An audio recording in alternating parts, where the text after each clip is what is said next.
ইসলাম আমাদেরকে কমিউনাল হারমোনির কথা বলে, সাম্প্রদায়িক সম্প্রীতি। আমরা মুসলিম, এদেশে আমরা মুসলিম সংখ্যাগরিষ্ঠ, কিন্তু আমাদের হিন্দু ভাইয়েরা আছে, বৌদ্ধরা আছে, তাদের সাথে মিলেমিশে থাকার কথা বলে। এবং রাসূল সাল্লাল্লাহু আলাইহি ওয়াসাল্লাম তো মদিনাতে যে তাই করেছেন, মদিনা চার্টার করেছেন। জুইশরা ছিল, পেগানরা ছিল, মুসলিমরা ছিল, সবাইকে নিয়ে তিনি মদিনা চার্টার করেছেন। পরবর্তীতে তারা বিট্রে করার কারণে, ট্রেচারের কারণে এই মদিনা চার্টার ভঙ্গ হয়েছে, কিন্তু রাসূল সাল্লাল্লাহু আলাইহি ওয়াসাল্লামের পক্ষ থেকে কোনো না ছিল না। তাহলে এই যে পরমত সহিষ্ণুতা, রিলিজিয়াস কো এক্সিস্টেন্স, ধর্মীয় সহাবস্থান, এটার কথা ইসলাম আমাদেরকে বলে। এবং কতটা জোরালো ভাবে বলে আপনি অবাক হবেন। মাইনরিটি রাইটসকে ইসলাম এমন ভাবে প্রিজার্ভ করেছে। আল্লাহ রাসূল সাল্লাল্লাহু আলাইহি ওয়াসাল্লাম বলেন, কোনো হিন্দু, কোনো মাইনরিটি, কোনো সংখ্যালঘু, শব্দটা যদিও আমাদের পছন্দের না, বোঝানোর জন্য বলছি, কোনো অমুসলিম যদি মুসলিমদের পাশে থাকে এবং কোনো মুসলিম যদি তার রাইটকে ভায়োলেট করে, যেমন আপনি মুসলিম, আপনার নেইবার হচ্ছে হিন্দু, আপনি যদি তার হক নষ্ট করেন, জোর করে তার জমি দখল করেন, তাকে তার প্রাপ্য থেকে বঞ্চিত করেন, রাসূল সাল্লাল্লাহু আলাইহি ওয়াসাল্লাম বলেন কিয়ামতের দিন আমি ওই হিন্দুর পক্ষে মুসলিমের বিপক্ষে বাদী হয়ে দাঁড়াবো। আল্লাহু আকবার।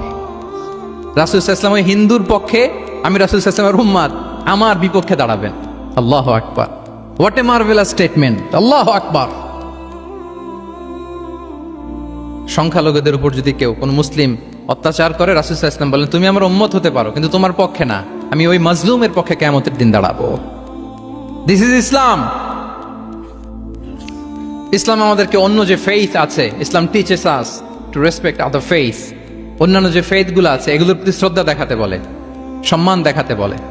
আল্লাহ তাআলা বলছেন ওয়ালা তাসুব্বুল্লাযীনা ইয়াদউনা মিন দুনিল্লাহি ফায়াসুব্বুল্লাহা আদওয়ান বিগাইরি ইলম।